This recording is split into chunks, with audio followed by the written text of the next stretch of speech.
Good afternoon, everyone. I'm Patrick Madden, the Executive Director of the National Archives Foundation. And on behalf of the National Archives and the Foundation, happy July 4th. What a day. Thanks for spending part of your holiday with us. The grills are getting warm. I think some popsicles are melting. And we've got folks from all over the country who have joined us. It's a great day to pick the National Archives to celebrate our independence. Fast fact, do you know what the first records that are held in the National Archives are around the Revolution? It's the Oath of Allegiance. These are small cards that General George Washington, his officers, and his troops all signed to disavow the King of England and show their support for the Revolution. Where did they sign them? Valley Forge, that snowy winter in 1777. Pretty cool. You know what else is in the archives? Maps from exhibitions, military records, NASA's plans to go to the moon, Native American treaties, comic books, civil rights records, presidential orders, and tweets. And we have a few emails. I like to say the archives hold so many emails, they make Google blush. The archives is really the home of our country's memory. We've had a lot of fun all day with our previous programs, and our next guest will be taking some questions. So I hope you've got your chat box up next to your YouTube video. And if you'd like to give it a whirl right now, tell us where you're viewing from. We'd love to hear from you, and I'll give you a shout out in a little bit. So ask your questions while she's speaking. If you think of things you're curious about, we'll get them in the chat. And then when we get to the Q&A, obviously you can continue to add your questions there. Now it's time to introduce our special guest. She is a woman of influence during the country's founding. She has a famous last name. She witnessed quite a bit, and she crossed paths with many who were quite intriguing. This is Mrs. Dorothy Hancock. Mrs. Hancock, happy July 4th to you. How are you today? Well, happy Independence Day. Oh, I'm very well, thank you. How are you? Very good. Tell us about yourself. Well, actually, you said I had one famous last name. I actually have two famous last names. I'm Dorothy Hancock, but I'm also first Dorothy Quincy Hancock of the Massachusetts Quincy's. Well, I'm quite certain you've heard very little about me, but you certainly may have heard of my husband, first President of the United States of America, John Hancock. You were expecting me to say George Washington. Well, 'tis true, under the United States Constitution, General Washington was elected to be the first president in 1789. But 14 years prior to that, in 1775, my then fiancé, John Hancock, a Boston merchant, went to Philadelphia to serve as the president of the Second Continental Congress. It was a year into his tenure as president of that body that on July 4th, 1776, the world would see in writing for the first time the unanimous declaration of the 13 United States of America, the Declaration of Independence from Great Britain. It was my husband's gloriously flourished signature as president of that body that adorned that document. I am proud to say that I was there too. Well, not actually in the halls of Congress, no ladies allowed, but I was one of very few congressional wives who were able to accompany their husbands while they attended to the work of the American Congress. Indeed, I spent my honeymoon in Philadelphia and served for many months unofficially as my husband's corresponding clerk. Well, come to think of it, my relation to Mr. Hancock has placed me in the thick of things on many an occasion. Oh, goodness. Our long courtship officially began in Boston in 1771, shortly after the events which became known as the Boston Massacre.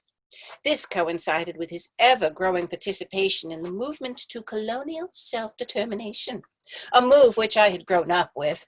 American independence had long been championed by my father, Judge Edmund Quincy, again, of the Massachusetts Quincy's. My father heartily approved of the match between Mr. Hancock and myself. You see, John Hancock was not just a wealthy leading merchant in the city of Boston. He had grown to be a political leader as well.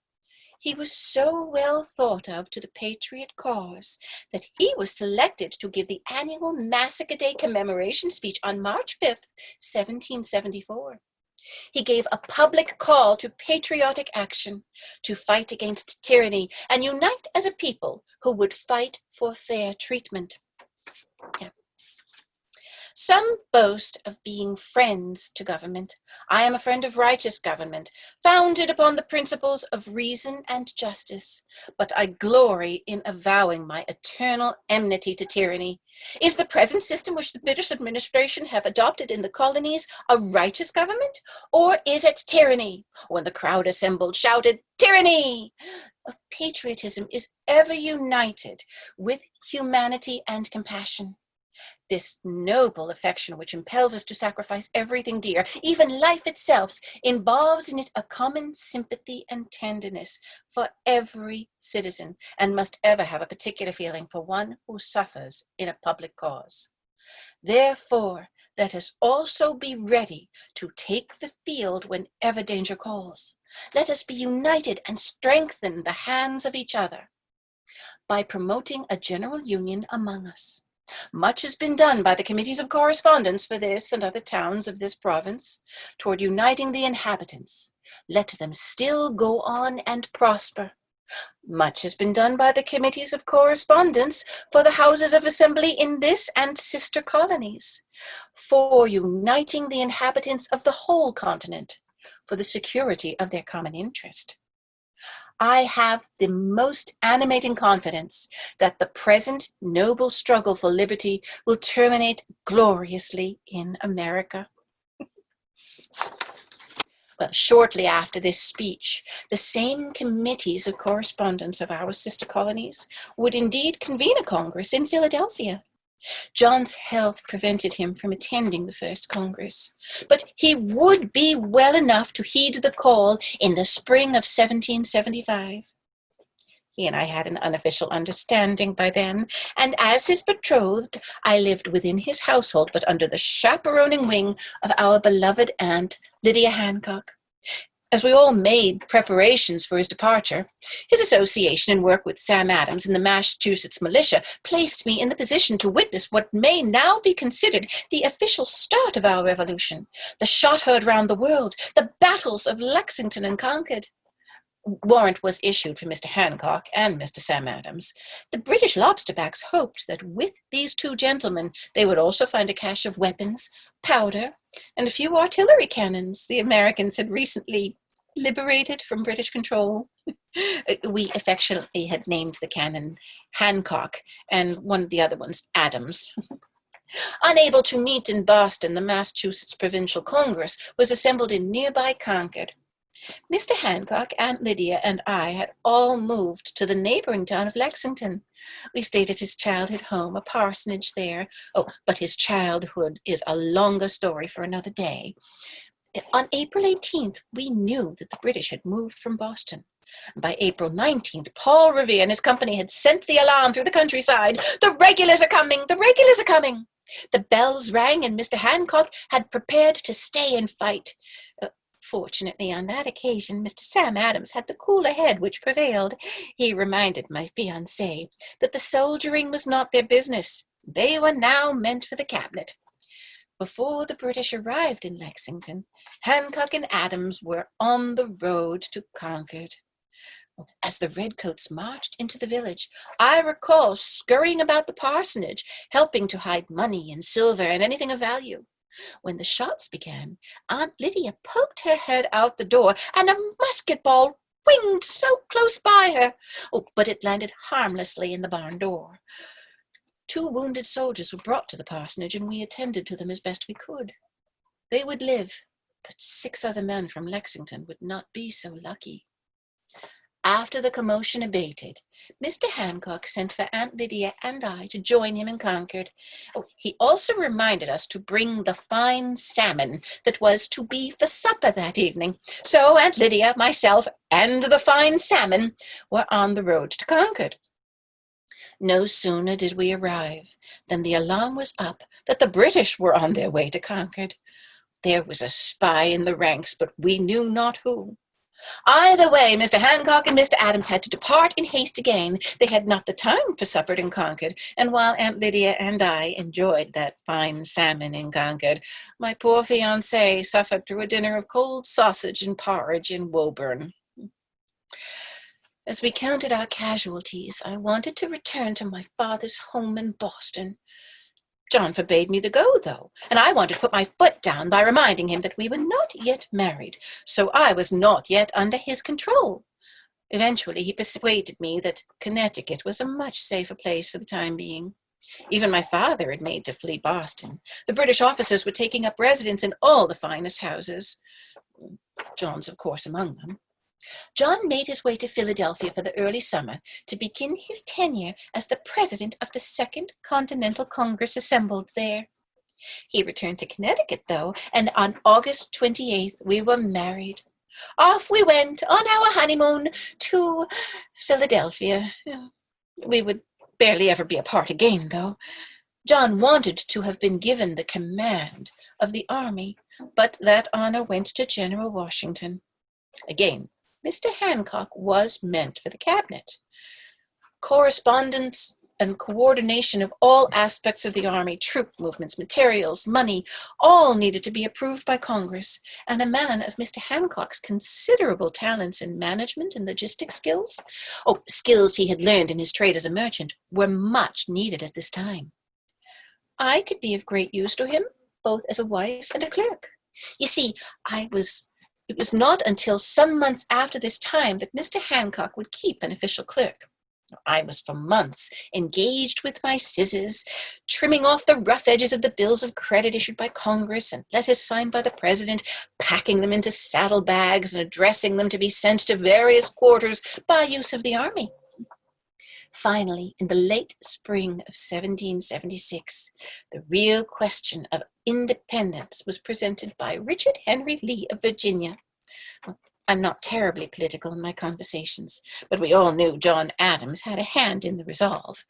We also understood that in order for the motion to garner the public assent of the Middle and Southern colonies, the resolution had to come from outside of Boston and outside of New England. So Virginia made the motion, and Massachusetts seconded it. When the question of unanimity came up, my husband had to break a tie in favor of unanimity on the vote for independence. We could not have the colonies in dissent of one another. He then presided over many hours of debate. Finally, on July 2nd, 1776, a unanimous vote was achieved with one abstention from New York. 2 days later, on July 4th, the written declaration was approved. For the longest time, a full month passed, and only 2 names adored the Dunlap printing of the Declaration of Independence. My husband's, John Hancock, as president of the Congress, along with that of Charles Thompson of Pennsylvania as secretary. The only 2 names to appear to declare open treason against the British Crown. Eventually, an engrossed copy would be signed by all members of the Congress. No signature was as bold and recognizable, though, as that of my husband. John Hancock appeared so large that even King George could read it without his spectacles. By January 1777, a fully signed copy would be printed and sent to all the states. Each was accompanied by a letter from the President.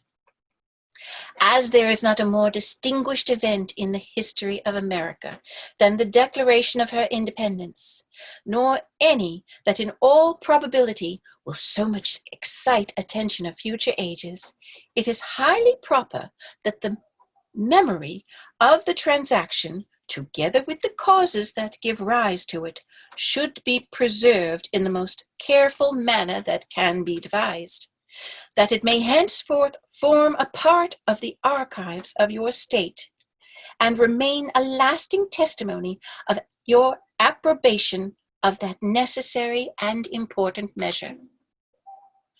America had set her sights on independence, and we needed the approbation not just of our sisterhood of colonies, but also of the world.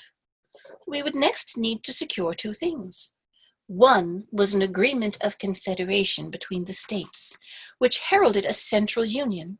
The 14 states might act as one nation. The Articles of Confederation, championed by my husband, would not be fully realized until 1781. First, though, to secure independence and to act as a nation on the world stage, we needed to secure alliances with other powerful world partner nations, such as France and Spain. My husband spent much of his remaining time in his congressional chair of president to set such alliances in motion. Foremost, we would court France, that country's ages-old acrimony to England, along with its great wealth and military might, held the most promise for assistance to our American cause. Congressional delegates, the likes of Franklin, Dean, and eventually John Adams, not Samuel, would be sent to France to work on our behalf. The years in the president's chair took its toll on my husband. By October 1777, he'd penned his farewell address to Congress. He concluded by saying, "May every happiness, gentlemen, attend you, both as members of this House and as individuals.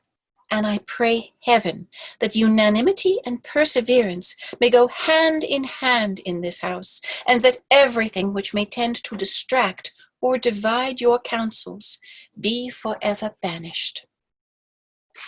Mr. Hancock and I returned to Boston just in time to receive the news that the French would indeed help with our American cause. John's health had improved, so he could take up his most desired position as a commander of American forces. He was a major general of the Massachusetts militia. In the summer of 1778, his troops marched to join Continental forces in Rhode Island, where it was expected that the British fleet, under the command of Comte de Taing, would rout British forces from the coast of southern New England. Unfortunately, the weather was not cooperative, and a tremendous gale, a hurricane perhaps, prevented the French fleet from landing. Well, the same gale also prevented the British from landing, and both fleets were heavily damaged by the storm. The French put into Boston for much-needed repairs. Past prejudices, though, and animosity between New Englanders and the French almost conspired to destroy our hard-fought alliance before it had even begun. Understandably, many Bostonians recalled being at war against the French but 15 years prior.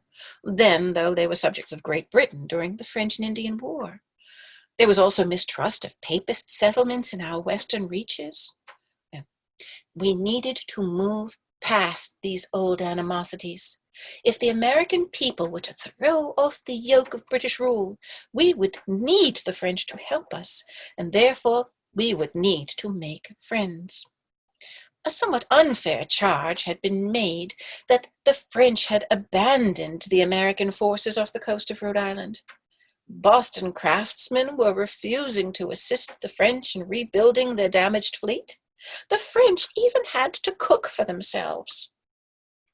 Hostilities grew so bad that on September 8th, a riot broke out on the docks. Over some bread, if you can imagine. An important favorite of the French king was killed in that melee. This could not continue. If the Comte de Taing would have determined to remove his fleet, his men, the arms, and the money from our cause, it would have spelled disaster. My husband and I set to work.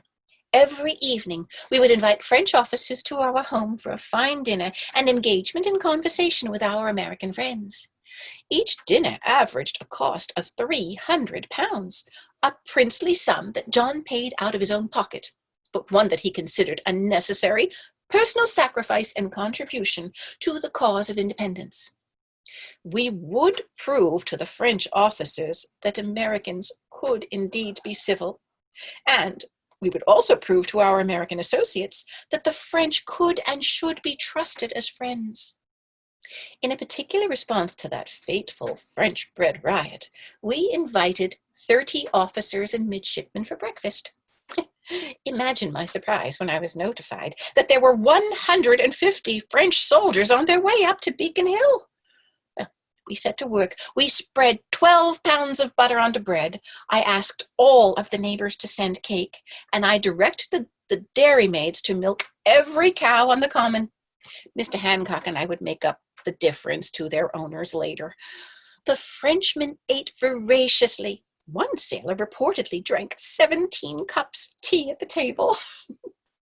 Well, we repaired relations with diplomacy and good food. Mistrust and animosity had been turned into faith and friendship. Before the French departed Boston, with all their ships repaired, Mr. Hancock sponsored a grand event at Faneuil Hall for all. Even my cousin Abigail, Mrs. John Adams, was pleased with the event and could find no fault with it. The Comte de Tang gave my husband a public pledge that the French fleet would never again fail the Americans. And in another few years, they would prove their promise and their mettle at the Battle of Yorktown, thus sealing the victory for George Washington and the United States of America against Cornwallis and Great Britain. My husband, and by extension myself, have given much to secure American independence. May we all continue to protect the blessings of that liberty with our lives, our fortunes, and our sacred honor. Very good. Thank you so much. That was very interesting and informative. So many things to talk more about. Do you have a few moments to answer questions from our visitors? Oh, I'd be delighted. Should I set up the tea? No, I don't think so, but I think just a few moments here. I want to remind our viewers that you can use the chat function on YouTube to ask your questions, and we're so delighted. We have people from all over the country joining us: Albany, New York; Boston, Massachusetts; Valley Forge, North Carolina; Austin, Washington, D.C., Omaha, Nebraska, and New York City, among others. It's really a great example of our celebration is really truly national. So as we get into the questions, let me start and talk about your travel. Did you travel among the colonies? Did you mostly stay in Massachusetts? I'm curious, or was it that your husband would do those things? Well, before I was married, I stayed in Connecticut. As I said, I actually stayed at the home of Thaddeus Burr, Aaron Burr, who would later become vice president and has a rather infamous history.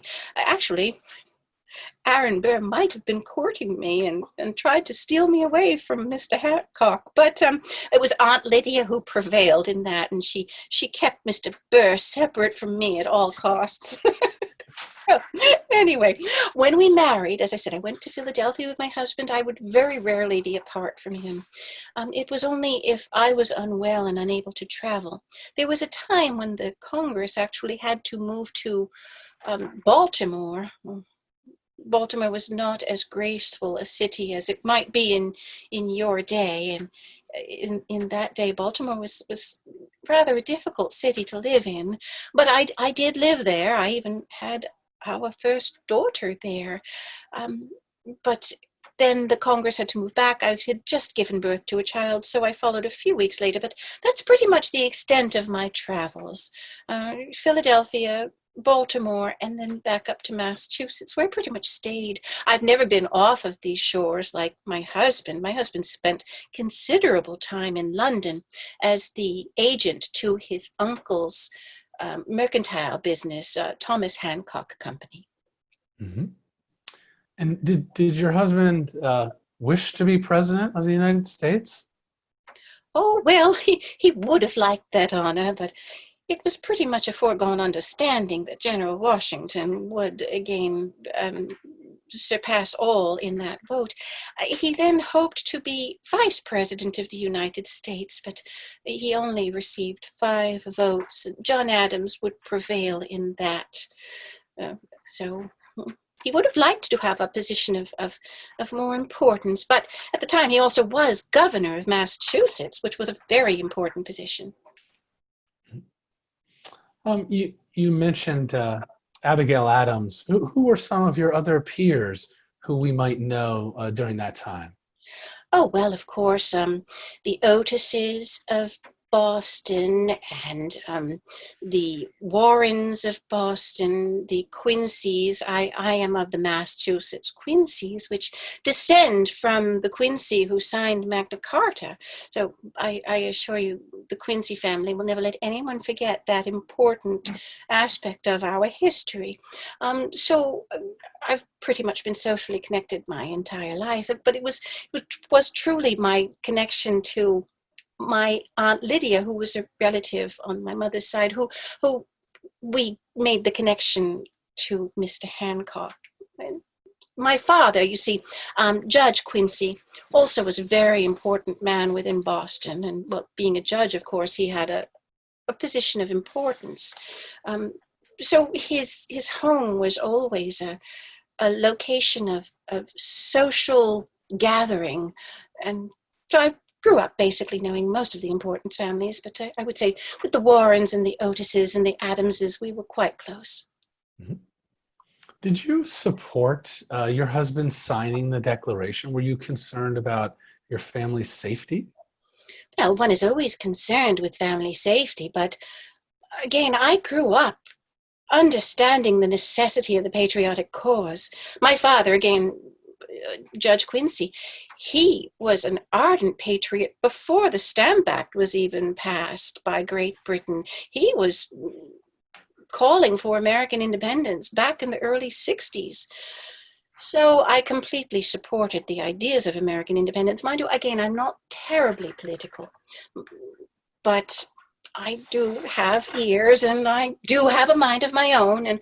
But I understood too that as my husband's helpmeet, it was my responsibility to just support his determinations. And I knew that independence was an imperative for the American people. I was indoctrinated to that from the earliest of ages with my father's house.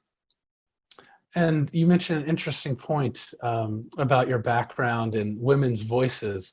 So how do you feel about the role of women's voices during that time? And could there have been more leadership or opportunities for women's voices? Well, I would find it personally very difficult to take on a role of any leadership outside of that of my home sphere.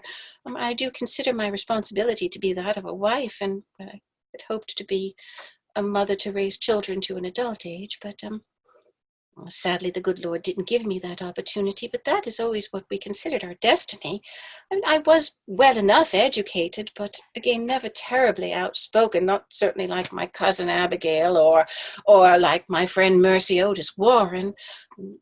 There were some women who were more outspoken than others, but we women had a responsibility to make sure that our homes were taken care of, that our families were taken care of, and that our communities too would receive the benevolent administrations where we had the withal to give. If there was someone in the community who was unfortunate, then certainly I, as the wife of one of the most wealthy men in Boston, had a responsibility to ensure that if my husband's attention had not been called to their plight, that certainly it would be called and that he could indeed be the philanthropist that he was.